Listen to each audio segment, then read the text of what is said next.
எங்களை நேசிக்கிற நல்ல தகப்பனே, இந்த நாளிலே நீர் எங்களுக்கு தந்திருக்கிற எல்லா கிருபைகளுக்காக இரக்கங்களுக்காக நன்றி செலுத்துகிறோம். ஆண்டவரே, நீர் மாறாத கண்மலை, இரக்கமுள்ளவர், எங்களோடு பேசுகிறவர். அப்பா, உம்மை நம்பி இன்றைக்கு எங்களுக்கு எந்த ஆகாரம் வேண்டுமோ அதை நீர் ஆழமாக எங்களோடு கற்றுக் கொடுக்கும்படியாக ஜெபிக்கிறோம். அப்பா, இந்த கிறிஸ்தவ வாழ்க்கை நாங்கள் மாத்திரம் தனியாக வாழ முடியாது. ஆண்டவரே, நானும் பரிசுத்த ஆவியானவர், நானும் கிறிஸ்துவும் என்றுதான் வாழ முடியும். ஆண்டவரே, அப்பா, எங்கள் கரம் பிடித்து எங்களை நடத்துகிறவர், நாங்கள் அப்பப்பொழுது தடுமாறி விழும்பொழுதெல்லாம் எங்களை தூக்கி எடுக்கிறவர். ஆண்டவரே, எங்களுக்கு ஒரு பெரிய டெஸ்டினியை வச்சிருக்கிறீங்கப்பா. நீர் பெரிய காரியங்களை செய்யுங்க. மீட்பெரும் இரட்சகருமாகிய இயேசு கிறிஸ்துவின் மூலம் ஜெபம் கேளும் எங்கள் ஜீவனுள்ள நல்ல பிதாவே, ஆமென். எனக்கு அருமையானவர்களே, நாம் திங்கட்கிழமையிலிருந்து ஒரு புதிதான ஒரு காரியத்தை நாம் சிந்திக்க ஆரம்பித்திருக்கிறோம். அந்த தலைப்பு உங்களுக்கு தெரியும், அதை நாம் தொடர்ந்து பார்க்கலாம் என்று நான் கர்த்தருக்குள்ளே நம்பிக்கையோடு இருக்கிறேன். If you are a born again Christian, it should reflect in 10 areas in your life. Minimum 10 areas. Hallelujah. Amen. நீ ரட்சிக்கப்பட்டவன் என்று சொல்லுவாயானால் அது உன் வாழ்வில் 10 இடங்களில் வெளிப்படுத்தி காட்டப்பட வேண்டும். Hallelujah. I mean, this is very very important.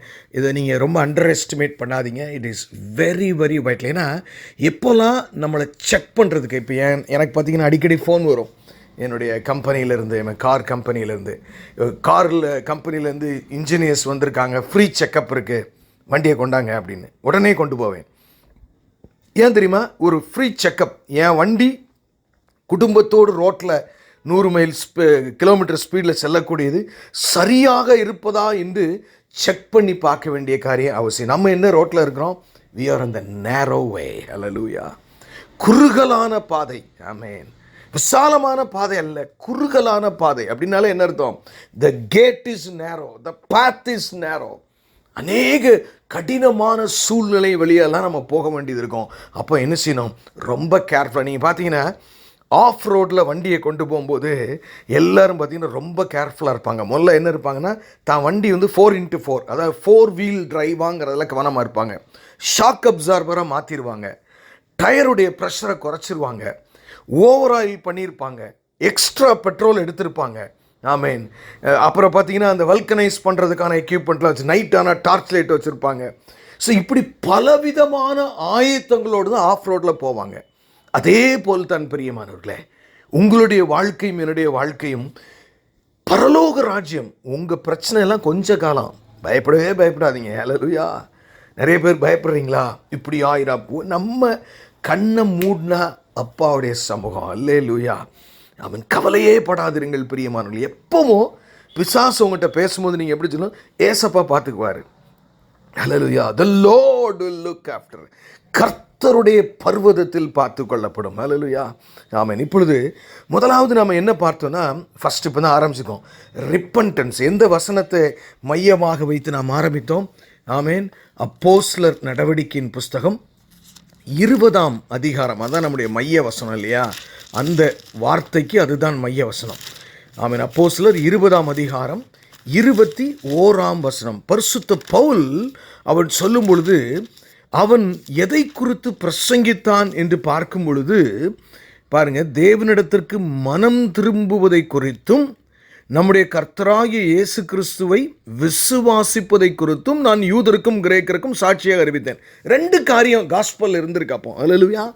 Old people, அதாவது முதல் தலைமுறை கிறிஸ்தவ ஊழியர்களிடத்தில் 2 காரியத்தை இவர்கள் முக்கியப்படுத்தி இருக்கிறார்கள். ஒன்று, மனம் திரும்புதல். ஹல்லேலூயா. இப்போ நம்ம மனம் திரும்புதல் உடனே நம்ம மைண்டுக்கு என்ன வரும்? ரட்சிக்கப்படுதல் அப்படின்னு தான் வரும். நம்ம ஏன்னா சில வசனங்கள் இருக்குது. ஏன்னா கொரிந்திய சபைக்கும் அவன் எழுத ரட்சிக்கப்பட்ட கொரிந்திய விசுவாசிகளுக்கும் மனம் திரும்புதலை குறித்து பரிசுத்த பவுல் மூலமாய் ஆவியானவர் எழுதுகிறார். அப்போ நல்ல கவனிங்க, இந்த மனம் திரும்புதல் என்கிற மனநிலைமையோடு நான் இருக்க வேண்டும். எப்படி? நான் விழுந்து போனாலும், திடீர்னு கோவப்பட்டாலும், திடீர்னு எரிச்சல் பட்டாலும், திடீர்னு சில தவறான முடிவுகள் எடுத்தாலும், திடீர்னு ஒரு பாவத்தில் விழுந்துட்டாலும் தொடர்ந்து நான் மனம் திரும்பிக் கொண்டே இருப்பேன். I will not stick on.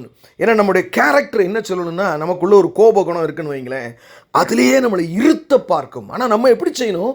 தொடர்ந்து மனம் திரும்பி, ஆண்டவரே நான் செய்தது பாவம் ஆண்டவரேன்னு சொல்லி 1 யோவானில் வாசித்தோம் இல்லையா? நம்முடைய பாவங்களை நாம் அறிக்கையிட்டால் அவைகள் எல்லாவற்றையும் மன்னிப்பதற்கு தேவன் உண்மையும் நீதியும் உள்ளவராக இருக்கிறார். அப்போ ஒரு காரியம் நல்லா தெரிஞ்சுக்கணும். இன்றைக்கு நம்ம அந்த ஃபோக்கஸ் எப்படி பார்க்க போகிறோம்? நான் ரட்சிக்கப்பட்ட நாளிலிருந்து என்னுடைய மரண நாள் வரைக்கும் நான் மனம் திரும்பிக் கொண்டே இருப்பேன். அதுதான் தேவன் விரும்புகிறாரு. நான் பர்ஃபெக்ட், நான் யோக்கியன், நான் செஞ்சதெல்லாம் கரெக்ட், என் டெசிஷன்லாம் சரி என்று நாம் சொல்லவே முடியாது பிரியமானவர்களே. நான் ஒவ்வொரு தடவையும் நான் எடுத்த தீர்மானம் சரிதானா, நான் இப்படி பேசிவிட்டேனே அது சரிதானா, நான் இப்படி யோசித்து விட்டேனே சரிதானா என்று ஜபத்திலே தேவ சமூகத்தில் நீங்கள் கண்டிப்பாக சிந்திக்க. ஏன் தெரியுமா? ஏன் எப்படினாலும் இருந்துட்டு போகுது அப்படி இல்லை. உங்களுக்குள் இயேசு கிறிஸ்துவின் ஆவியினால் அவர் வாசம் செய்கிறார். அல்லேலூயா. யாராவது கோயிலை அழுக்க வச்சிருப்பாங்களா? வைக்கக்கூடாது. கோயில் எப்படி இருக்கணும்? கழுவி அப்படி சுத்தமாக இருக்க வேண்டும். இறைவனுடைய வழிபாட்டு ஸ்தலம் அவ்வளவு சுத்தமாக இருக்கணும். அப்போ நீங்கள் என்ன செய்யணும்? திருப்பி எப்படி ஒரு வீட்டில் குப்பை உழுதுருச்சு, நான் வீடு கட்டிட்டேன், இல்லைன்னா நான் ஒரு இடத்துக்கு நல்ல இடத்துக்கு போயிட்டேன்னு சொல்லி நம்ம குப்பையோடு வாழுவோமா? இல்லை. it is a continuous process. இன்றைக்கு முதல் காரியம் ஆவியானவர் உங்களிடத்திலும் என்னிடத்திலும் சொல்லுகிற அந்த காரியம் என்னன்னா, you should have the priority for repentance. தொடர்ந்து மனம் திரும்பிக் கொண்டே இருக்கிற ஒரு மனநிலைமை நமக்கு இருக்க வேண்டும். அல்லேலூயா. 2 கொரிந்தியரில் நம்ம ஏற்கனவே பாதி பார்த்துட்டோம். இதை பார்த்து விட்டு இன்றைக்கு அடுத்த காரியத்தை நாம் பார்க்க போகிறோம். இது ரொம்ப முக்கியம். இப்படிப்பட்ட காரியங்களில் நீங்கள் முக்கியப்படுத்துவீர்களானால் தேவன் உங்களை அபரிவிதமாய் ஆசீர்வதிப்பார். ஏன்னா அவர் தங்குகிற ஸ்தலம். ஏன்னா ஆண்டவரே சொல்கிறாரு தாவீதை, நீ எனக்கு எப்படிப்பட்ட ஆலயத்தை கட்டுவாய்? யோசித்து பாருங்க. வானாதி வானங்கள் உம்மை கொள்ளாதே ஆமென் என்று சொல்கிறான். பூமி அவருடைய பாதப்படி. அவர் உங்கள் வாழ்க்கையில் உங்கள் உள்ளத்தில் இருக்கிறான்னு சொன்னால் நம்ம எப்படி மனம் திரும்புகிறவர்களாக இருக்க வேண்டும். ஏன்னா நமக்குள்ள அந்த ஜென்ம சுபாவம் இருக்குது. திடீர்னு தப்பாக முடிவெடுத்துகிறோம், திடீர்னு சில காரியத்தை செஞ்சிடும். ஆனால் அதிலேயே நம்ம நியாயப்படுத்தி இருந்துடக்கூடாது. இன்றைக்கி என்னென்ன விசுவாசிகள் இடத்துல பெரிய பிரச்சனை, தான் செய்தது சரிதான் என்று நியாயப்படுத்துகிறார்கள். இல்லை பிரியமானவர்களே, தவறொன்றும் இல்லை. மன்னிப்பு கேட்பதில்லை, தவறொன்றும் இல்லை. நான் முந்தி அப்படி நினைச்சேன், நான் தவறு என்று சொல்லி திருந்துகிறது நல்லது. அதைத்தான் இயேசு உங்களிடத்தில் எதிர்பார்க்கிறார். அதுதான் ஆவியின் கனியினுடைய தன்மை. பாருங்க, 2 கொரிந்தியர் 7ஆம் அதிகாரத்தில் கொரிந்திய திருச்சபை விசுவாசிகளுக்கு பரிசுத்த பவுல் மூலமாக ஆவியானவர் என்ன எழுதுகிறார் என்று பாருங்கள். 2 கொரிந்தியர் 7ஆம் அதிகாரம் 9ஆம் வசனத்திலிருந்து நாம் பார்ப்போம். 2 கொரிந்தியர் 7ஆம் அதிகாரம் 9ஆம் வசனம். இப்பொழுது சந்தோஷப்படுகிறேன், நீங்கள் துக்கப்படுகிறதற்கு அல்ல, மனம் திரும்புகிறதற்கு ஏதுவாக துக்கப்பட்டதற்காகவே சந்தோஷப்படுகிறேன். பவுல் ஒரு காரியத்திற்காக சந்தோஷப்படுறார். எதுக்கு? மனம் திரும்பணும் அப்படின்னு சொல்லி, ஐயோ நான் இன்னும் இப்படி இருக்கனே அப்படின்னு சொல்லி மனம் திரும்புவதற்காக துக்கப்பட்டாங்களாம். எந்த சபை? கொரிந்தி சபை. அதனால் நான் சந்தோஷமா இருக்கிறேன்னு எழுதுறார். அல்லேலூயா. எவ்வளவு அவசியம் என்று பாருங்கள் பிரியமானவர்களே.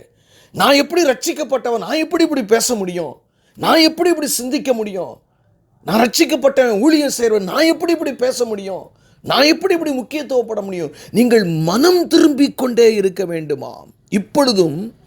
இப்பொழுது சந்தோஷப்படுகிறேன், நீங்கள் துக்கப்பட்டதற்காக நான் சந்தோஷப்படலை, மனம் திரும்புகிறதற்கு ஏதுவாக துக்கப்பட்டதற்காகவே சந்தோஷப்படுகிறேன். நீங்கள் ஒன்றிலும் எங்களால் நஷ்டப்படாதபடிக்கு தேவனுக்கேற்ற துக்கம் அடைந்தீர்களே. தேவனுக்கேற்ற துக்கம் நம்மகிட்ட இருக்கணும். என்ன துக்கம் இருக்கணும்? ஒரு துக்கம் இருக்கணுமா? லௌகிக கவலை இருக்கக்கூடாது, உலக கவலை இருக்கக்கூடாது, எதை குறித்து அவிசுவாசத்தில் கவலைப்படக்கூடாது. ஆனால் ஒரு கவலை, நான் மனம் திரும்பணும் அப்படிங்கிற கவலை உங்கள்கிட்ட இருக்கணுமா? அல்லேலூயா. நான் அப்படியே இருக்கக்கூடாது, என்னிடத்தில் நிறைய தவறுகள் இருக்கிறது, நான் ஆவிக்குரிய மனுஷனாய் மாற வேண்டும், நான் மாற வேண்டும். ஏன்னா ரொம்ப அழகாக அந்த வசனம் சொல்லுகிறது பிரியமானவர்களே. ரோமர் 8ஆம் அதிகாரம் நம்ம ஏற்கனவே வாசித்திருக்கோம். அந்த வசனத்தை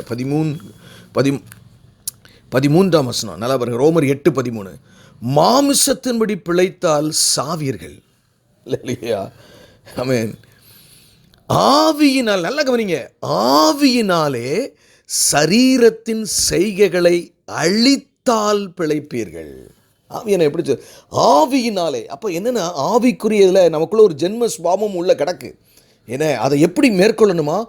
ஆவிக்குரிய அது அதனுடைய அவுட்கம் என்ன? நான் மனம் திரும்பிக் கொண்டே இருக்க வேண்டும். அல்லேலூயா. வைராக்கியம் பாராட்டுகிறது மனம் திரும்புறதுல இருக்கக்கூடாது. நான் மனம் திரும்பிக் கொண்டே இருக்க வேண்டுமாம். பிரியமானவர்களே, 10ஆம் வசனத்தை பாருங்க. தேவனுக்கேற்ற துக்கம் பின்பு மனஸ்தாபப்படுகிறதற்கு இடமில்லாமல் ரட்சிப்புக்கு ஏதுவான மனம் திரும்புதலை உங்களுக்கு உண்டாக்குகிறது. ஆமேன். தேவனுக்கு ஏற்ற துக்கம் என்ன செய்யுமா? எப்பவுமே உங்களை மனம் திரும்புதலுக்கு ஏதுவாகவே வழி நடத்துமா. தேவனுக்கு ஏற்ற ஒரு துக்கம் இருக்கணும். ஐயோ, என் இயேசு விரும்புகிற வாழ்க்கை என்னிடத்தில் இல்லையே, நான் மனம் திரும்ப வேண்டும். என்னிடத்தில் ஜெபம் குறைவாக காணப்படுகிறதே, எனக்கு தேவனை துதிக்கிறதில் நான் குறைவாக காணப்படுகிறேனே, நான் ஊழியம் செய்கிறதில் குறைவாக காணப்படுகிறேனே. ஆம் பிரியமானவர்களே, உங்களுடைய வாழ்க்கையிலே தேவன் என்னெல்லாம் எதிர்பார்க்கிறாரோ. ஆனால் ஒன்று நல்லா தெரிஞ்சுக்கிங்க, ஏசப்பா ரொம்ப எதிர்பார்ப்பார். அல்லேலூயா, ஆமென். காட் எக்ஸ்பெக்ட்ஸ் மோர். எந்த அளவுக்கு? நம் ஜீவனையே அவருக்காக கொடுக்கிற அளவுக்கு எதிர்பார்ப்பார். அல்லேலூயா. அதனால தான் சொன்னார், சரீரத்தை மாத்திரம் கொல்ல வல்லவனுக்கு பயப்படாதிருங்கள். அல்லேலூயா. அடுத்து பாருங்களேன், நான் ரெவலேஷனில் ஒரு 2 இதை பார்த்துட்டு நம்ம அடுத்த பாயிண்ட்டுக்கு நேராக கடந்து செல்வோம். கவனமாய் கேளுங்கள் பிரியமானவர்களே. இப்போ ஒரே காரியம் இன்றைக்கி நம்ம இதுவரைக்கும் கற்றுக்கொண்ட காரியம் என்னென்னா, நான் எப்போவுமே ஒரு மனம் திரும்புகிறவளாக, மனம் திரும்புகிறவனாக நான் இருக்க வேண்டும். ரைட்டு தான், ஆமேன். என்ன நடந்தாலும் சரி, நான் தவறாக செஞ்சுட்டேன்னா அதுலேருந்து நான் மனம் திரும்பிக்கிடணும். வெளிப்படுத்தின விசேஷம் 2ஆம் அதிகாரம் 5ஆம் வசனம். ஆகையால் நல்ல கவனிங்க, நீ இன்ன நிலைமையிலிருந்து விழுந்தா என்பதை நினைத்து, அதை நினைக்கணுமா? முந்தி நான் எப்படி இருந்தேன், இப்போ நான் எப்படி இருக்கேன் நினைத்து மனம் திரும்பி. யாதற்கு எழுதுகிறாரு? எபேசு சபைக்கு எழுதுகிறார். அல்லேலூயா. ரட்சிக்கப்பட்டவர்களுக்கு எழுதுகிறார். நீ மனம் திரும்ப வேண்டும். ஆதியில் கொண்ட அன்பை நீ விட்டாயே. என்ன அழகா இருக்கு பாரு. மனம் திரும்பி ஆதியில் செய்த கிரியைகளை செய்வாயாக, இல்லாவிட்டால் நான் சீக்கிரமாய் உன்னிடத்தில் வந்து நீ மனம் திரும்பாத பட்சத்தில் உன் விளக்கு தண்டை அது நின்று நீக்கி போட. ஒரு டைம் கொடுக்குறாருங்க ஆண்டவர். ஒவ்வொரு நம்முடைய பேட் டெசிஷன், நம் விழுந்து போன காரியங்கள், ஜென்ம சுபாவத்திலிருந்து வெளிவருவதற்கு அவர் ஒரு டைம் கொடுக்குறாரு. கானானியர்கள் மனம் திரும்புகிறதுக்கு ஆண்டவர் எவ்வளோ நாள் டைம் கொடுத்தார்? 600 வருஷம் டைம் கொடுத்தார். அல்லேலூயா. அவங்க மனம் திரும்பலை. அவர்களை இந்த தேசத்தை விட்டு வெளியேற்றி இஸ்ரவேல் ஜனங்களை உள்ளே கொண்டு வந்து விட்டார். அவர் ஆளுகை செய்கிற தேவன். உங்கள் சந்ததி ஆசீர்வதிக்கப்பட வேண்டுமா? உங்களுடைய மனதில் இருக்கிற ஒரு பயங்கள் நீங்கப்பட வேண்டுமா? அல்லேலூயா. நீங்கள் மனம் திரும்புகிறவர்களாக இருங்கள். அல்லேலூயா. அப்பா சொல்லிட்டா எதனாலும் நான் விட்டுருவேன். அல்லேலூயா. அப்பா சொல்லிட்டா எதனாலும் நான் செய்வேன். நிறைய பேர் நான் இந்த நாட்களில் காண்கிறேன்னா, பிடிவாதமாக இருந்து தான் கிறிஸ்தவ வாழ்க்கையில் அநேக ஆசீர்வாதங்களை இழந்து போகிறார்கள். ரொம்ப ஈஸி கிறிஸ்டியன் லைஃப். எப்போ தெரியுமா? ஆண்டவர் என்னை ரட்சித்துட்டாரு, அவர் என்ன விரும்புகிறாரோ அதுபடி என்னை நடத்தட்டும். அல்லேலூயா. அவர் கையில் கொடுத்துட்டேன், இனிமேல் நான் ஒன்றும் அதில் செய்கிறதுக்கு இல்லை. அப்பப்போ நான் ஏதாவது தவறு செய்தாலும் ஆண்டவர் எனக்கு உணர்த்துவார், என் தேவைகளை சந்திப்பார், நான் விசுவாசிப்பேன். That is Christian life. That is Christian life. நீ என்ன நிலைமையிலிருந்து விழுந்தா என்பதை நினைத்து மனம் திரும்பி ஆதியில் செய்த கிரியைகளை செய்வாயா. ஆதியில் நீங்கள் எப்படி இருந்தீங்க? அல்லேலூயா. முந்தி கல்யாணத்துக்கு முன்னாடி நீங்கள் எப்படி இருந்தீங்க? நிறைய நேரங்களிலே நாம் அதை சிந்திக்க வேண்டும் பிரியமானவர்களே. எங்கேயோ நான் கொஞ்சம் டீவியேட் ஆகி போயிட்டேன். நிறைய பேர் பார்த்தீங்கன்னா, நம்மளை அறியாமலே பிசாசு நம்மளை ஏமாற்றி கொஞ்சம் கொஞ்சமாக எங்கேயா கொண்டு போயிடுவான். ஜாக்கிரதை. அப்போ நம்ம மனம் திரும்புகிற ஒரு மோட்லேயே இருக்கணும். இன்னொரு கடினமான ஒரு வார்த்தையை பாருங்கள், இதெல்லாம் வாசிப்பதற்கே பயமாக இருக்கிறது. வெளிப்படுத்தின விசேஷம் 2ஆம் அதிகாரம் 16ஆம் வசனத்தை நான் உங்களுக்கு வாசிக்கிறேன். நீ மனம் திரும்பு. யாரு? ஆமேன், ஆமேன். பெர்குமு சபைக்கு எழுதுகிறார் ஆண்டவர். நீ மனம் திரும்பு, இல்லாவிட்டால் நான் சீக்கிரமாய் உன்னிடத்தில் வந்து என் வாயின் பட்டயத்தால் அவர்களோடு யுத்தம் பண்ணுவேன். பிசாசு நமக்கு எதிர்த்து வந்தானா நம்ம பெரிய பயப்பட வேண்டிய அவசியம். நமக்கு துணை கர்த்தர் இருக்கார்.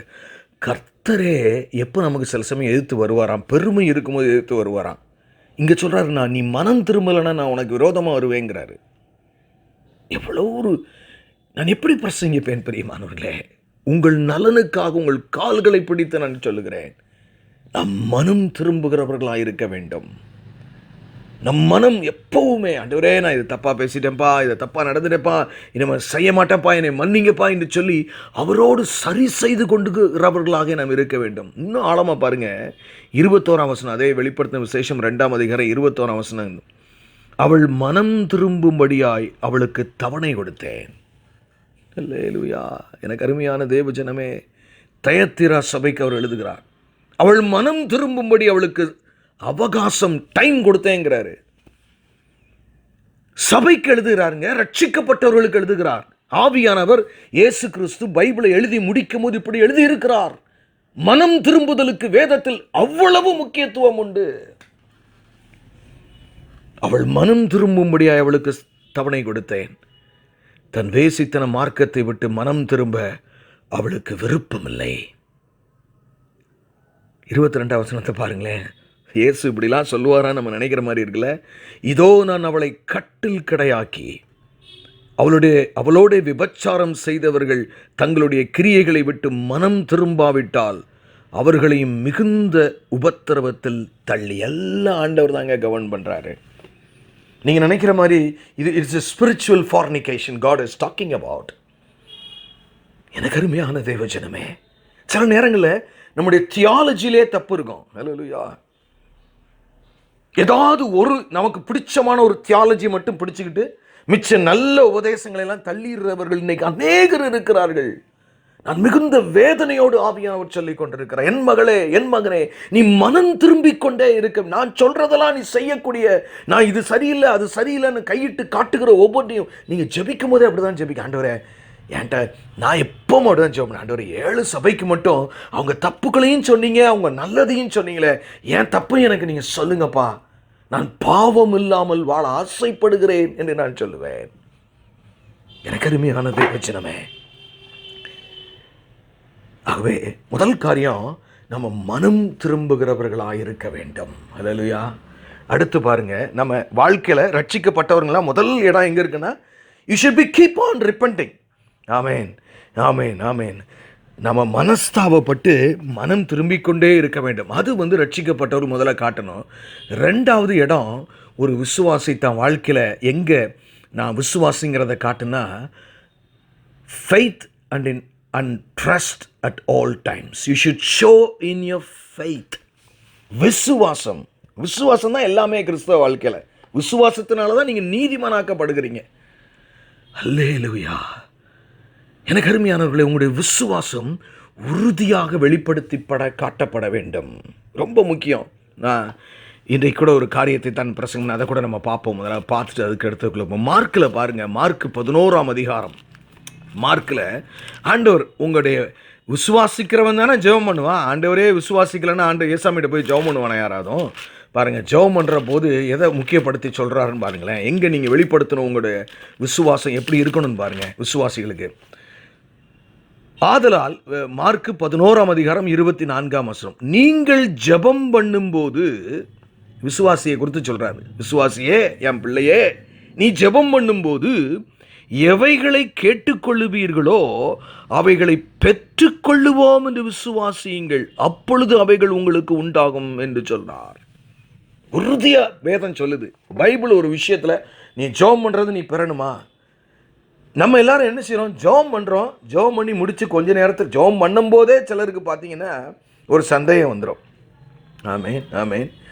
ஏன்னா ஒரு பாட்டியம்மா கதையை சொல்லுவாங்க. அந்த பாட்டியம்மா பார்த்தீங்கன்னா முந்தின நாள் ஒரு செய்தியை கேட்டிருக்கோம். போன வாரம் சர்ச்சில் ஒரு போதகர் நீங்கள் விசுவாசிக்க கூடுமானால் இந்த மலையை பார்த்து பெயர்ந்து போ என்று சொன்னால், அது ஒரு எஸ்டேட்டில் வாழ்கிற அம்மா, அதுக்கும் வயசாகி போச்சு.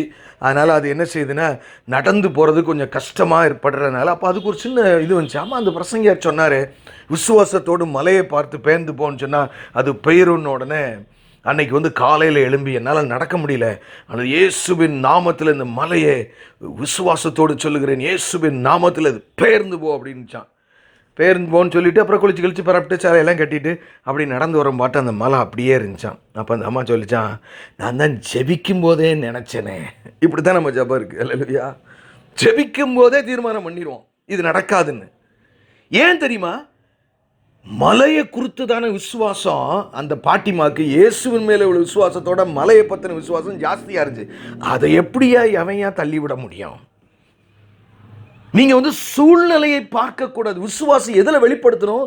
விசுவாசத்தை. அது எப்பொழுது?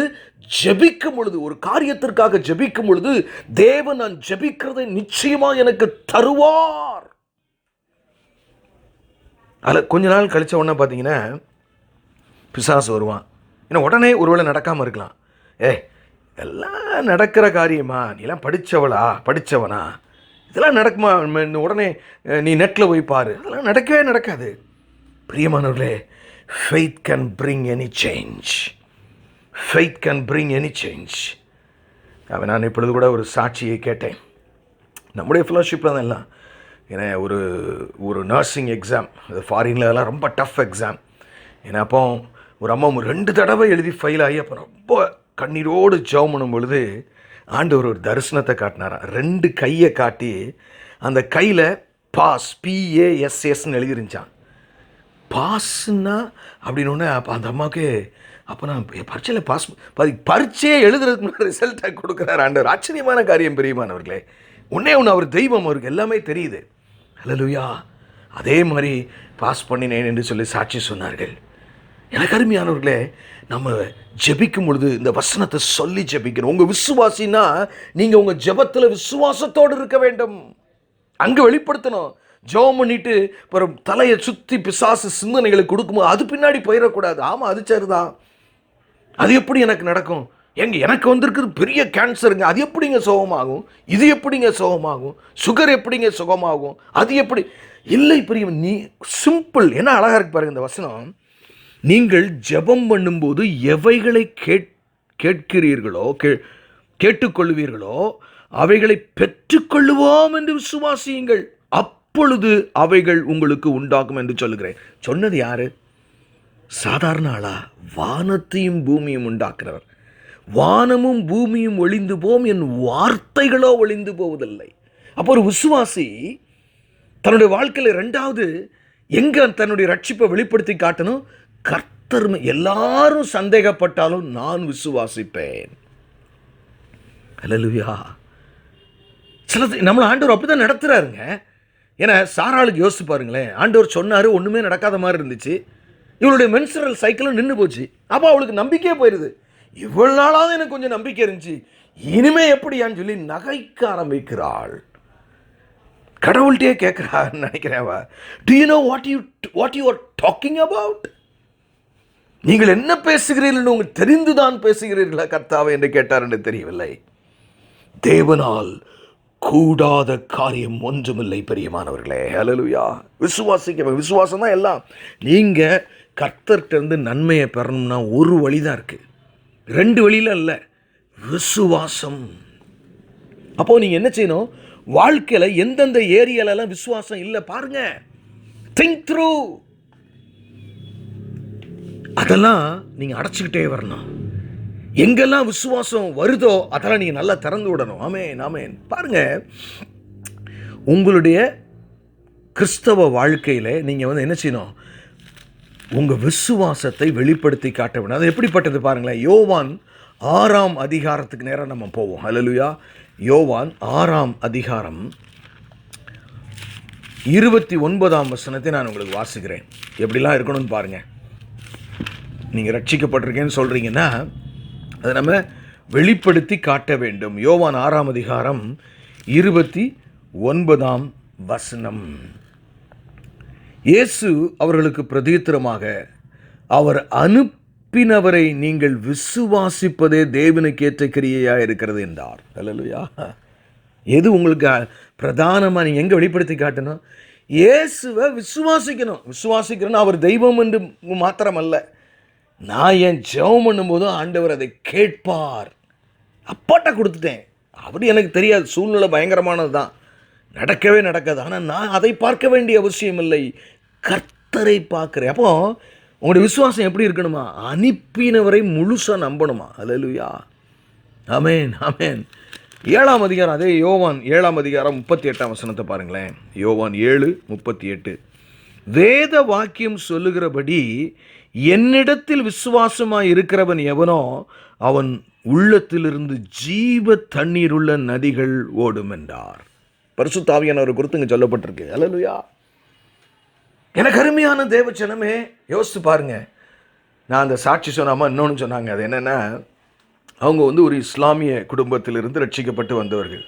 இப்போ அவங்க கல்யாணத்துக்கு முன்னாடி அவங்க ரொம்ப வறுமை, கஷ்டம், அப்படிப்பட்ட படிப்பதற்கே கடினமான சூழ்நிலையில் இருக்கும்போது ஒரு நாள் ஜெபிக்கும் போது அவங்க ஒரு தரிசனத்தை கண்டாங்களாம். ஒரு பலிபீடத்தில் அப்படியே ஒரு ஏரோப்ளைன் நிற்கிதான். அப்போ அவங்க அம்மாட்ட சொன்னாங்களாம், ஏம்மா நம்ம வீட்டில் சாப்பாட்டுக்கே வழி இல்லை, ஆனால் நான் ஏதோ வெளிநாடு தான் போவேன் போல அப்படின்னு. இல்லையா, இன்றைக்கி ஆஸ்திரேலியா அங்கே வாழுகிறார்கள். நம்ம அற்புத தொடர் ஊழியத்தில் ஃபெலோஷிப்பில் அவர்கள் இருக்கிறார்கள். பாருங்க, தேவன் சொல்லி செய்கிற தேவன். அல்லேலூயா. அவரை விசுவாசிக்க வேண்டும். அவருடைய குமாரனை விசுவாசிக்கணுமா? இயேசுட்ட போனால் எனக்கு தேவன் இரக்கம் பாராட்டுவார். எவ்வளவு முக்கியமான வசனம் என்று பாருங்கள் பிரியமானவர்களே. வேத வாக்கியம் சொல்லுகிறபடி என்னிடத்தில் விசுவாசமாக இருக்கிறவன் எவனோ அவன் உள்ளத்திலிருந்து ஜீவ தண்ணீர் உள்ள. அது என்னென்னா, அவரை விசுவாசிக்கும் போது அது வெளியே தெரியும். அல்லேலூயா. என்ன நடக்குது? உங்கள் மூலமாக அநேகர் விடுதலை ஆவார்கள். அநேகர் பிரியமானவர்களே. ரோமர் 10ஆம் அதிகாரம் 11ஆம் வசனத்தை கூட நம்ம வாசிப்போம். ரோமர் 10ஆம் அதிகாரம் 11ஆம் வசனம். அவரை விசுவாசிக்கிறவன் எவனோ அவன் வெட்கப்படுவதில்லை என்று வேதம் சொல்லி இருக்கிறது. அல்லேலூயா. ஜென்ரலாக உலகத்தில் சில வெட்கங்கள் வரலாம் போகலாம், ஆனால் பரலோக வாழ்வு. அல்லேலூயா. பூமியிலையும் சரி, நீங்கள் ஒரு காரியத்துக்காக உண்மையே அவரை விசுவாசிங்கன்னு வைங்களேன். நம்ம மார்க் 11:24 பார்த்த மாதிரி நிச்சயம் இது நடக்கவே நடக்காது அப்படிங்கிறது கூட நம்ம அவர் மேலே முழு நம்பிக்கை. அதாவது நம்முடைய மனதுப்படி, அறிவுப்படி இது நடக்காமல் இருக்கலாம், ஆனால் தேவனால் எல்லாம் கூடும் என்று விசுவாசிக்க வேண்டும். அப்போ 2வது காரியம், நான் ரட்சிக்கப்பட்டிருக்கிறேங்கிறதுக்கு ஒரு பெரிய அடையாளம் நம்முடைய வாழ்க்கையில் வெளிப்படுத்தி காட்ட வேண்டிய இடம் இது. எவ்வளவு கருகலான சூழலில் இயேசு எனக்கு அதை தருவார் என்று நீங்களும் நானும் விசுவாசிக்கணும். அல்லேலூயா. அதுதான் மிக மிக முக்கியமான காரியம். மிக மிக முக்கியமான காரியம். யோவான் 20ஆம் அதிகாரத்தில் இந்த காரியத்தை குறித்து நாம் பார்க்கிறோம். யோவான் 20ஆம் அதிகாரம் 29ஆம் வசனம். தோமாவே, நீ என்னை கண்டதினால் விசுவாசித்தாய், காணாதிருந்து விசுவாசிக்கிறவர்கள் பாக்கியவான்கள். அல்லேலூயா. காணாதிருந்து விசுவாசிக்கிறவர்கள். நிறைய பேருக்கு ஏன்னா நிறைய விஷயத்தில் டாக்டர் இது ஒன்றும் பிரச்சனை இல்லைங்க, அதில் நல்லபடியாக ஆப்ரேஷன் நல்லபடியாக முடிஞ்சோம் அப்படின்னா போதும், டாக்டர் சொல்லிட்டாருங்க. பிரியமானவர்கள், நீங்கள் விசுவாசிகள், இயேசுவின் பிள்ளைகள். நீங்கள் எப்படி நம்பணும்? எங்கள் வேதத்தில் இயேசப்பா எனக்கு சொல்லியிருக்கிறார் இந்த காரியத்தை. அவர் சொன்னால் நடக்கும். எனக்கு சூழ்நிலையை பற்றிலாம் கவலை இல்லை, யார் என்ன சொல்கிறாருன்னு பிரச்சனை இல்லை, நான் கரண்ட் ரெலவன்ஸுக்குள்ளே நான் போவே இல்லை. அவர் சொன்னது என் வாழ்க்கையில் நடக்கும். அப்போ நீங்கள் எங்கே வெளிப்படுத்தி காட்டணும்? விசுவாசத்தில். அல்லேலூயா. தேவன் அதை உங்களிடத்தில் ரட்சிக்கப்பட்டவங்க எந்த அளவுக்கு மனம் திரும்புகிற ஒரு சூழ்நிலையில் மனபாபத்தோடு இருக்கிறோமோ அதே மாதிரி பார்த்தீங்கன்னா நம்முடைய வாழ்க்கையில் நாம் இருக்க வேண்டும். அல்லேலூயா. நிறைய நேரங்களில் பார்த்தா கடினமான சூழ்நிலை வரும் உங்களுடைய வாழ்க்கையில். கடினமான சூழ்நிலை, ஐயையோன்னு இந்த தட்டி சுட்டுறதடா கை விட்டதடாங்கிற மாதிரி கிறிஸ்தவ வாழ்க்கை வாழவே கூடாது. நீங்கள் ரட்சிக்கப்பட்டிருக்கேன்னா ஒரு கடினமான சூழ்நிலையிலையும் விசுவாசத்தோடு நீங்கள் காத்திருக்க வேண்டும். விசுவாசத்தோடு நீங்கள் காத்திருக்கணும். எவ்வளவு ஒரு கடினமான சூழ்நிலை வந்தாலும் சரி, நான் இல்லை, என்னதான் எனக்கு சூழ்நிலை மாறி வரலாம், ஆனால் நான் விசுவாசத்தில் இருப்பேன். ஆமென். நான் எப்படி இருப்பேன்? விசுவாசத்தில் இருப்பேன். அல்லேலூயா. எவ்வளவு ஒரு முக்கியமான காரியம் என்று பாருங்கள் பிரியமானவர்களே. ரொம்ப முக்கியமான காரியம், ரொம்ப முக்கியமான காரியம். நீங்கள் உங்களுக்கு நல்லா தெரியும், நான் I don't want to get into the very scripture. தானியேலை கொடுத்து உங்களுக்கு தெரியும். தானியேலை எப்படியாவது எல்லாரும் பிடிக்கணும்னு சொல்லி யாருமே ராஜாவை தவிர்த்து வேறு யாரையும் வணங்கக்கூடாது என்று சொன்ன படனாடி தானியேல் என்ன செஞ்சார்? ஃபஸ்ட்டு ஜன்னலை தான் திறந்தார். அடுத்த வேலாம் பாரு என்னையே. யோசித்து பாருங்களேன், நீங்களும் நானும் இருந்தால் அந்த இடத்துல அன்றைக்கி ஜன்னல் திறந்திருக்க மாட்டோம். நம்ம திறந்திருப்போமா? எனக்குடா சட்டத்தை போட்டாங்க, நமக்கும் தெரியும் என்ன, நம்ம தான் அதுக்கு அத்தாரிட்டியே, நாளைக்கு நம்மளை தான் குற்றம் கண்டுபிடிக்கிறத செய்கிறாங்கன்னெலாம் தெரியும். அவன் எதையுமே கண்டுக்கலைங்க. என் வாழ்க்கை கர்த்தராகிய இயேசு கிறிஸ்துவரிடத்தில் இருக்கிறது. யெகோவாவின் கரங்களில் இருக்கிறது. அவர் வானத்தையும் பூமியையும் ஆளுகிறவர். என் நம்பிக்கை எது? என் விசுவாசத்தை நான் வெளிப்படுத்தி காட்டுவேன். நான் அவர் பிள்ளை, என் விசுவாசத்தை வெளிப்படுத்தி காட்டுவேன். எல்லாரும் பார்த்துக்கிட்டு இருக்கும்போது முதல்ல கதவை திறக்கிறார் ஐயா, ஜன்னலை. அல்லேலூயா. எல்லா ஜனங்களே பாருங்க, சட்டம் இதுதான். ஆனால் நான் எருசலேமுக்கு நேராக 3 தடவை தொழுது கொள்ளுவேன் என்று தொழுது கொள்ளுகிறான். விட்னஸோடு அவனை பிடிக்கிறாங்க. என்ன கான்சிக்வன்ஸ்ன்னு அவனுக்கு தெரியும். நம்ம எல்லாருமே எப்படி பயப்படுறோம்? கான்சிக்வன்ஸுக்காக பயப்படுறோம். அவன் அதை பற்றியில் கவலை. நான் செத்தா என்னங்க, அவர் எனக்கு சாகணும்னு நியமிச்சிருந்தா சாவேன். See the difference of a Christian during a difficult time. சிங்கத்தில் கொண்டு போய் போட்டாங்க. ஹல்லேலூயா. அவன் பயப்படவே இல்லை. பிரியமானவர்களே, சிங்கத்தின் வாயை தேவன் ஒரு தூதனை அனுப்பி கட்டினார். அதுதான் நீங்கள் விசுவாசிக்கும் போது அடுத்தவனுக்கும் உங்களுக்குள்ள வித்தியாசம். அப்போ சூழ்நிலை வேறு விதமாக இருந்தாலும் நீங்கள் உங்கள் விசுவாசத்திலே உறுதியாய் இருப்பதை வெளிப்படுத்தி காட்ட வேண்டும். ஹல்லேலூயா. ரொம்ப முக்கியம். when you go through difficult times you should be able to reflect it. அதே மாதிரி தான் when you are sick, ஆமென் ஆமென், நீங்கள் சரீர பிரகாரமான ஒரு வியாதியோடு இருந்தாலும் உடனே இன்டர்நெட்டில் என்ன சொல்லுது, டாக்டர் என்ன, நான் இன்னைக்கு கூட ஒருத்தட்ட காலை நான் பேசினேன். நீங்கள் வாஸ்தவம் தான், I know the trouble is there, but believe in the word of God rather than believing what others சே.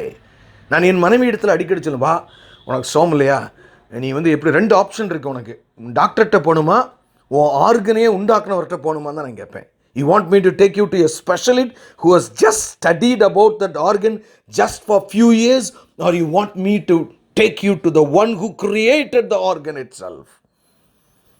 எனக்கு அருமையானவர்களே, நம்முடைய அவயவங்கள் கருவிலே உருவாகும் போது அவரே உருவாக்கினார். அவருக்கு தெரியாததா? காதை உருவாக்கின நான் கேளாமல் இருப்பேனோ? நாவை உருவாக்கின நான் மோசையை உன்னை பேச வைக்க மாட்டேனா? நாவை உருவாக்குனதே நான் தான்டா. அது ஓனாக்க உருவாக்குனது நான் தான். விசுவாசம். எனக்கு அருமையானவர்களே, எல்லாரும் மாதிரி நீங்கள் கவலைப்படக்கூடாது. நான் விசுவாசிக்கிறவன், என் பிரச்சனை மாறும், நான் ஜெபிக்கிறேன், என்றைக்காயிலும் ஒரு நாள் தேவனின் ஜெபத்தை கேட்பார். நம்பிக்கையோடு இருக்கணும். லூக்கா 8ஆம் அதிகாரத்தில் பாருங்களேன். ஹல்லேலூயா. அந்த பெண்மணி எவ்வளவு அழகாக அந்த காரியத்தை செய்கிறார் என்று பாருங்கள். ஆமென் ஆமென். லூக்கா 8ஆம் அதிகாரத்தில் 43ஆம் வசனத்தை வாசிக்க உங்களுக்கு தெரியும். அப்பொழுது எப்பொழுது அவர் ஜெப ஆலய தலைவனாகிய எவீருவனுடைய என பேருள்ள ஒருவன் 41ஆம் வசனம் பாருங்க. இயேசுவின் பாதத்தில் விழுந்து 12 வயதுள்ள தன்னுடைய ஒரே குமாரத்தி மரண அவஸ்தையாக இருக்கிறபடியினாலே தன் வீட்டிற்கு வரும்படி அவரை வேண்டிக் கொண்டான். அவர் போகையில் திரளான ஜனங்கள் அவரை நெருக்கிக் கொண்டிருந்தார்கள். அப்பொழுது 12 வருஷமாய் பெரும்பாடுள்ளவளாய் இருந்து தன் ஆஸ்திகளை எல்லாம் வைத்தியர்களுக்கு செலவழித்தும் ஒருவனாலும் சொஸ்தமாக்கப்படாதபடிக்கு ஒரு ஸ்திரீ. அவளுடைய பேக்ரவுண்ட் பாருங்க. 12 வருஷம் உபத்திரம். அதாவது டாக்டர் எல்லாம் பார்த்தாச்சு, ஒன்றும் நடக்கல. அப்படி யாராவது உங்களுக்குள்ள நீங்கள் இப்போ இருந்தீங்கன்னா, now you can believe in Jesus. ஹல்லேலூயா. ஒருவேளை பொருளாதார ரீதியாக நீங்கள் அப்படி இருக்கலாம். குடும்ப உறவுகளில் நீங்கள் இந்த பிரச்சனையில் முடிவுக்கே வராதப்பா, இல்லை, நீங்களா இது நடக்கான்னு தீர்மானம் பண்ணிடாதீங்க. இயேசுவின் சமூகத்துக்கு அதை கொண்டு போருங்கள். ஆண்டவர் சொல்றாரு, எத்தனை பேர் இருக்கா? 5000 புருஷர் இருக்காங்க. சாப்பாடு 5 அப்பம் 2 மீன். அருமையானவர்களே, உங்கள் தேவன் பெரியவர். ஏன் சந்தேகப்படுகிறீர்கள்? அல்லேலூயா அல்லேலூயா. 50 பேரை அமர வையுங்கள் என்று சொன்னார். You should reflect your faith. பிலிப்பு சோதிக்கிறார். ஆண்டவரே, நீ அவனுக்கு ஆகாரம் கொடு. எனக்கு அருமையானவர்களே, தேவனும் ஒருவேளை உங்களை சோதிக்கும் பொழுது விசுவாசத்தை காட்டுவர்களாக இருக்க வேண்டும். பாருங்க, உங்களுக்கு எல்லாமே தெரியும். அவருக்கு பின்னாடி அவ கஷ்டப்பட்டு இயேசுனுடைய வஸ்திரத்தை ஒரு ஓரத்தை மட்டும்தான் தொடரா. எல்லாரும் நெருக்கி கொண்டிருந்தாங்க. பாருங்க, பேதுரு சொல்றாரு, எல்லாருமே நெருக்கி கொண்டிருக்க நீர் எங்களை தொட்டது யாருன்னு எப்படி சொல்லக்கூடும்? ஏய், என்கிட்ட இருந்து வல்லமை புறப்பட்டுட்டியா? எஸ், காரியத்தை மறைக்க முடியாம வந்து உள்ளதெல்லாம் சொல்றான். ஆண்டவர் என்ன சொல்ற? 48ஆம் வசனம், அவர் அவளை பார்த்து, மகளே திடன்கொள், உன் விசுவாசம் உன்னை ரட்சித்தது. உன் விசுவாசம் உன்னை ரட்சித்தது. வாழ்க்கையில் நீங்கள் எதற்கு கான்சென்ட்ரேட் பண்ணுறீங்களோ பண்ணலையோ, உங்கள் விசுவாசம் உறுதிப்படுகிறதற்கு நீங்கள் என்ன செய்யணுமோ அதை செய்யுங்க. ஜெபத்தில் இருந்தால், உபவாசத்தில் இருந்தால், கண்ணீரோடு ஜெபித்தா, வேதத்தை வாசித்தா, பரிசுத்தவான்கள் ஐக்கியத்தில் இருந்தால், என்ன செஞ்சால் உங்கள் விசுவாசம் இன்னும் அதிகமாக போதா, அதை அதிகமாக செய்யுங்கள். Faith, only through faith you can receive and reciprocate blessings from God. விசுவாசத்தின் மூலமாகத்தான். நமக்கே தோணும், ஏன்னா நம்மளை வந்து விசுவாசத்தை தான் ஜோலி முடித்தான் பிசாசு ஆதாம் ஏவாளுக்கும். கண் திறந்துரும்னா அவனுக்கு அதான் வேணும்னு எதிர்பார்த்தான். கண் திறந்துட்டா இந்த பயலுக்கு நல்லது கெட்டது தெரியும், நம்ம ஆண்டவர் எல்லாம் விசுவாசத்தின் முடிதான் செய்வார், இவங்க விசுவாசிக்கவே மாட்டாங்க, இவங்க நம்ம ஜோலி முடிச்சிடலாம் தான் அவன் ஆதியிலே ஐடியா பண்ணுறான். So focus on Jesus. Focus on what the Lord has said. ஆண்டவர் சொன்னது மாறாது என்று நினையுங்கள் பிரியமானவர்களே. ஆண்டவர் சொன்னது மாறாது, மனுஷன் சொல்றதெல்லாம் மாறும். அப்போ நீங்க ரட்சிக்கப்பட்ட நீங்க உங்க வாழ்க்கை அதாவது எப்படி இருக்குன்னா, எல்லாரும் கவலையா இருக்கும்போது கூட நீங்க கைத்தட்டி ஜாலியா ஆமென் இருக்கணுமா, இருக்கக்கூடாதா? ஆம் பிரியமானவர்களே, என்னையா உனக்கு வந்து உணர்வே இல்லையா? நீ மனுஷ ஜென்மமா வேற. நான் மனுஷன்தாங்க, நான் நம்புகிறவர் பெரியவர். அல்லேலூயா, நான் நம்புகிறவர் பெரியவர். தெளிவா பவுல் சொல்றான், நம்ம இந்த கப்பர் சேதத்தில் ஒன்றும் ஆகாது. ஏன்னா எனக்கு ஆண்டவர் சொன்னார், நான் ரோம ராஜாவினிடத்தின் முன்பதாக நிற்க வேண்டும் என்று தேவ தூதன் எனக்கு சொன்னபடியினாலே. வார்த்தை அருமையான தேவச்சன் வந்து இயேசு உயிரோடு இருக்காருங்க. நீங்க நம்புறீங்களா நம்பலையா? He is alive. It is not a theology we are looking forward. It is not a religion we are looking forward. We are looking at the living Lord. Hallelujah. இன்றைக்கு உங்க பிரச்சனையை மாற்ற முடியும். உன் துக்கம் சந்தோஷமாய் மாறும். ஆண்டவருடைய வார்த்தைங்க அது. ஆண்டவருடைய வார்த்தைனா உங்க வாழ்க்கையில் அப்படி கடினமான வியாதியான சூழ்நிலையிலையும் அவரை விசுவாசித்து உங்களுடைய விசுவாசத்தை நீங்க வெளிப்படுத்தணும். ஹல்லேலூயா. அது மாத்திரம் இல்லைங்க, நிறைய பேர் பார்த்தீங்கன்னா துக்கமாக இருக்கும் போதெல்லாம் நல்லா ஜெபிப்பாங்க. சந்தோஷமாக இருக்கும் பொழுது உங்களுடைய விசுவாசத்தை வெளிப்படுத்தணும். when you are joyous. நிறைய பேர் எனக்கு தெரிஞ்சு நல்லா இருக்கும் போதெல்லாம் கடவுளை அதிகமாக தேடாமல் தான் அவங்க வாழ்க்கையில் சோதனையும் அதிகமாக வந்ததே. நிறைய பேர் துக்கமாக இருக்கும் போதெல்லாம் அப்படி தேடுவாங்க, அழுவாங்க, உபாசிப்பாங்க. எல்லாம் நல்லா இருக்கும் போது ஸ்லோவாக அப்படி ப்ரேயர் மீட்டிங்கு அது இது எல்லாமே குறைஞ்சி, ஊழியங்களே எல்லாம் குறைஞ்சி நார்மலாக வந்தவுடனே பார்த்தீங்கன்னா அதுக்கப்புறம் ஒரு டெஸ்ட் ஆண்டவரே கொண்டு வர வேண்டியதாக இருக்காங்க. அல்லேலூயா. எச்சரிக்கை. பாருங்க, ஒரு சம்பவத்தை லூக்கா 1ஆம் அதிகாரத்தில் ஒரு சம்பவத்தை பார்ப்போம் நம்ம. அல்லேலூயா. ஒரு சம்பவம் கவனமாய் விசாரியுங்கள், இது கர்த்தருடைய வார்த்தை. அல்லேலூயா. லூக்கா 1ஆம் அதிகாரம் 46ஆம் வசனம். என மரியாளுக்கு ஆண்டவர் தோன்றி, என காபிரியல் தூதன் தோன்றி அழகா சொல்றாரு, என உனக்கு ஒரு புருஷனை இங்கே எல்லா சந்தேக கேள்வியும் கேட்டா. அப்போ வந்து ஆண்டவர்கிட்ட ஒப்பு கொடுத்துட்டா தனியே.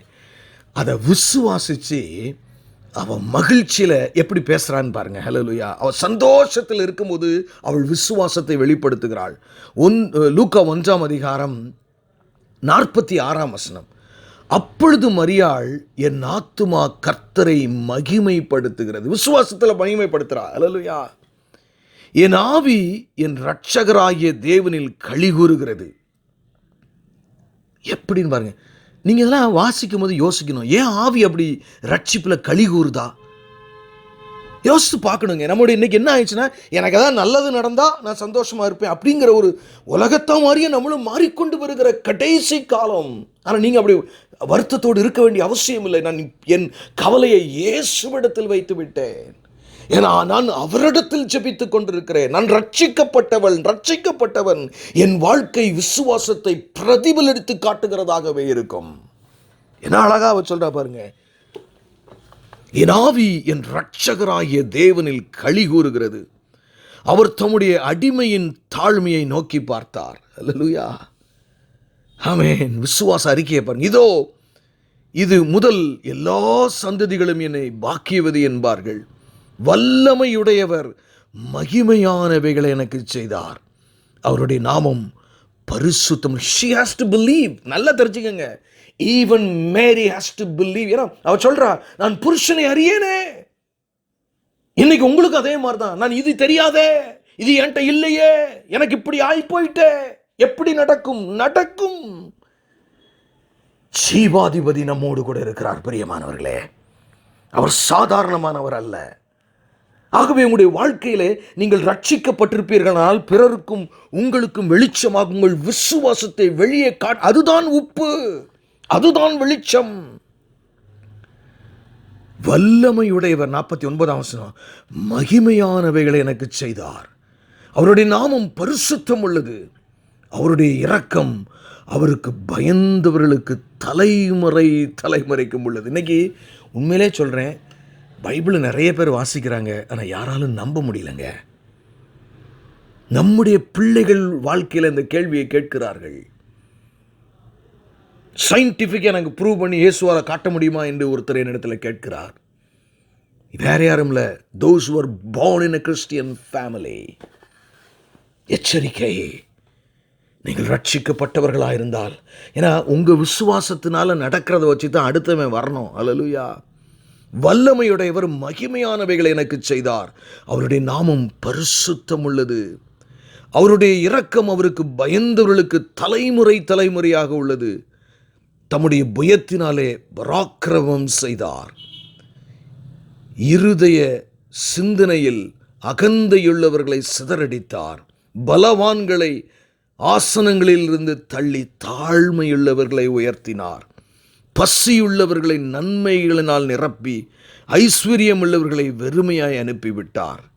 நம்முடைய பிதாக்களுக்கும் அவர் சொன்னபடியே ஆபிரகாமுக்கும் அவன் சந்ததிக்கும் என்றென்றுக்கும் இரக்கம் செய்ய நினைத்து தம்முடைய தாசனாகிய இஸ்ரவேலை ஆதரித்தார் என்றாள். மரியாள் ஏறக்குறைய 3 மாதம் அவளுடைய வீட்டிலே இருந்து தன் வீட்டுக்கு திரும்பி போனாள். அல்லேலூயா. எனக்கு அருமையானவர்களே, நம்ம நல்லா இருக்கும் போதும் நம்முடைய விசுவாச வாழ்க்கையில் ஜெப வாழ்க்கையில் உறுதியாக இருக்கணும். நிறைய பேர் 2 வகையான, ஒன்று ஆசீர்வாதம் வந்தோன்னே விட்டுட்டு போயிடுறாங்க, இன்னொரு பக்கம் கவலை ஜாஸ்தியாக உலக பாரங்கள் வரும் பொழுது விட்டுட்டு போயிடுறாங்க. நீங்கள் அப்படி இருக்கக்கூடாது. ஒரு உண்மையான விசுவாசி ரட்சிப்பிலே வெளிப்படுத்தி காட்டுகிறவனாய் இருக்க வேண்டும் பிரியமானவர்களே. ஆமென். அது ரொம்ப முக்கியம். ஏன்னா நல்லா பாருங்களேன், ரோமரில் ஒரு 2 வசனத்தை மட்டும் பார்த்து நம்ம முடிச்சிருவோம். ஹல்லேலூயா. எனக்கு அருமையான தேவச்சினமே, இது கர்த்தருடைய வார்த்தை. 2 காரியங்கள் இன்றைக்கி நம்மோடு கூட பேசி இருக்கிறார். கவனமாய் கேளுங்கள். ஆமென். ரோமர் 10 அதிகாரம் 9 ஆமென்.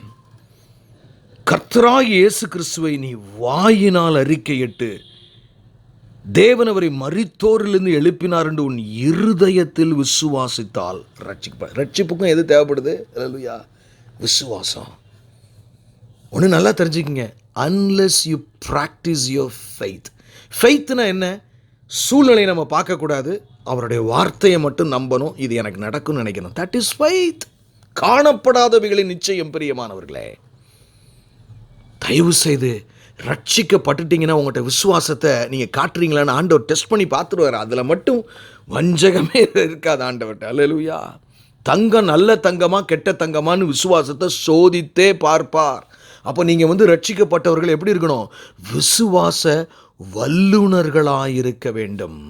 கடைசியாக நம்ம ஏற்கனவே பார்த்த ஒரு காரியம் தான், இருந்தாலும் அநேகர் இந்த செய்தியை யூடியூப்பில் கேட்க இருக்கிற சூழலை இருக்கிறபடினாலே பாருங்கள். ரோமர் 4 அதிகாரம் 18 வாசிக்கிறேன். அவன் எப்படி ஆபிரகாம் விசுவாசித்தான் பாருங்க. அதாவது ரட்சிக்கப்பட்டவர்களுடைய இலக்கணங்க இது. நீ விசுவாசத்தை வெளிப்படுத்தி காட்டணும். உன் சந்ததி இவ்வளவாக இருக்கும் என்று சொல்லப்பட்டபடியே தான் அநேக ஜாதிகளுக்கு தகப்பன் ஆகுவதற்கு தகப்பனாவதை நம்புகிறதற்கு ஏதுவில்லாதிருந்தும். உங்க வாழ்க்கையில் வரும், நீங்க நம்புறதுக்கு ஏதுவே இருக்காது. உங்களுக்கே உங்க மேல நம்பிக்கை இருக்காது, உங்க குடும்பத்தில் நம்பிக்கை இருக்காது, உங்க சூழ்நிலையில் நம்பிக்கை இருக்காது. ஆனாலும் நீங்கள் தேவனுடைய விசுவாசியாய் ரட்சிக்கப்பட்டபடினாலே ஆபிரகாமை போல நம்புகிறதற்கு ஏதுவில்லாத இந்த காலத்திலும் நம்பிக்கையோடு நீங்கள் காணப்பட வேண்டும். எப்படி இருந்தா நான் பாருங்க, ஆமென், தான் அநேக ஜாதிகளுக்கு தகப்பனாவதை நம்புகிறதற்கு ஏதுவில்லாதிருந்தும் அதை நம்பிக்கையோட விசுவாசித்தான். அல்லேலூயா. நம்புகிறது ஏதுவே இல்லையா? இன்னைக்கு உங்கள் வாழ்க்கையில் எடுத்து பாருங்கள். ஏதாவது ஒரு காரியம் உங்களுக்கு ரொம்ப கண்டிப்பாக நடக்கணும், ஆனால் நம்புகிறதற்கே உங்களுக்கு ஏதுவில்லையா? அதை விசுவாசித்து ஜெபிப்பீர்களானால் மார்க் 11:24 நாம் பார்த்தது போல தேவன் அந்த அற்புதத்தை உங்களுக்கு செய்வார். அல்லேலூயா. நம்புங்க. Just believe, just believe. அடுத்து பாருங்க, அவன் விசுவாசத்தில் பலவீனமாயிருக்கவில்லை. நம்ம எப்படி இருக்கோம்? பலவீனமாக இருக்கும். அப்படி இருக்கக்கூடாது. ஒரு விசுவாசம் எப்படி இருக்கக்கூடாது? அவன் ஏறக்குறைய 100 வயதுள்ளவனாய் இருக்கும்போது தன் சரீரம் செத்து போனதையும், அல்லேலூயா, தன் சரீரம் செத்து போனதை அவன் பார்க்க எண்ணவே இல்லையா? சாராளுடைய கர்ப்பம் செத்து போனதையும் எண்ணாதிருந்தான். எப்படிப்பட்ட விசுவாசம் பாருங்க. அல்லேலூயா.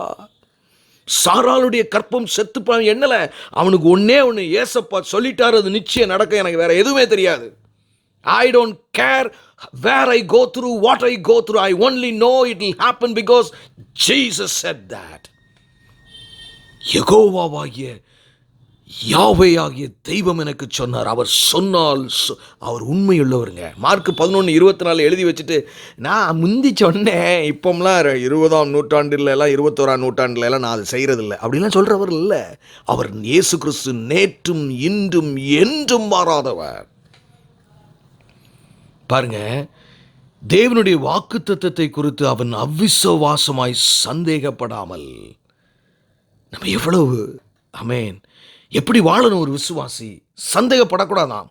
தேவன் வாக்குத்தத்தம் பண்ணினதை நிறைவேற்ற வல்லவராயிருக்கிறார் என்று முழு நிச்சயமாய் நம்பி தேவனை மகிமைப்படுத்தி விசுவாசத்தில் வல்லவனானான். This is the methodology every believer has to live. You will go through certain difficult times in your life, which may be quite odd. Your situation may be so grieving, but yet believe in the word, believe in Jesus. That is how you ought to reflect the salvation of God. அப்படிதான் உங்க விசுவாசத்தை வெளிப்படுத்தி காட்ட வேண்டும். பிரியமானவர்களே, சூழ்நிலையை பார்க்காதீங்க. தயவு செய்து உங்களுடைய கால்களை பிடித்து சொல்கிறேன், இந்த இயேசு உயிரோடு இருக்கிறார். நீங்கள் ரட்சிக்கப்பட்டது உண்மை. உங்களை அவர் ரட்சிக்க விரும்புகிறார். ஆகவே விசுவாசியுங்கள், விசுவாசியுங்கள், விசுவாசியுங்கள். பிரியமா, 2 காரியத்தினை பார்த்துருக்கோம். ஒரு ரட்சிக்கப்பட்டவன் 10 ஏரியாவில் ரொம்ப கேர்ஃபுல்லாக இருக்கணுமா. முதல் காரியம், அவன் மனம் திரும்பிக் கொண்டே இருக்க வேண்டும் என்று பார்த்தோம். 2வது, தன் வாழ்க்கையின் எல்லை எங்கும் பிறர் காணும்படியாக விசுவாசத்தை வெளிப்படுத்தி நீங்க பேசுறது நெகட்டிவாகவே பேசக்கூடாது. தேவையில்லாமல் எதுக்கு நெகட்டிவ்? எடுத்த உடனே எல்லாத்துக்கும் அது எப்படி நடக்கும், இது எப்படி நடக்கும், எல்லாமே உலக வழக்கின்படியே நாம் பேசுகிறோம். எனக்கு அருமையான தேவஜனமே, நம்முடைய தேவன் ஆச்சரியங்களின் தேவன். நல்லா இருக்கும் போது விசுவாசிங்க, ஜெபம் பண்ணுங்க. நல்லா இருக்கும் போது ஆண்டவர் அதிகமாக தேடுங்க. கண்களை மூடி நாம் ஜெபிப்போம். எங்களை நேசிக்கிற நல்ல தகப்பனே, இந்த நல்ல வேளைக்காக நன்றி செலுத்துகிறார் ராஜா.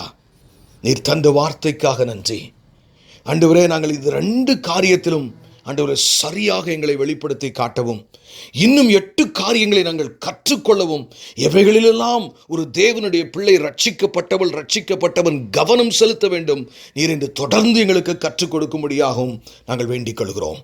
இந்த வார்த்தையை தந்ததற்கு உமக்கு நன்றி செலுத்துகிறோம். மீட்பரும் இரட்சகருமாகிய இயேசு கிறிஸ்துவின் மூலம் ஜெபம் கேளும் எங்கள் ஜீவனுள்ள நல்ல பிதாவே, ஆமென்.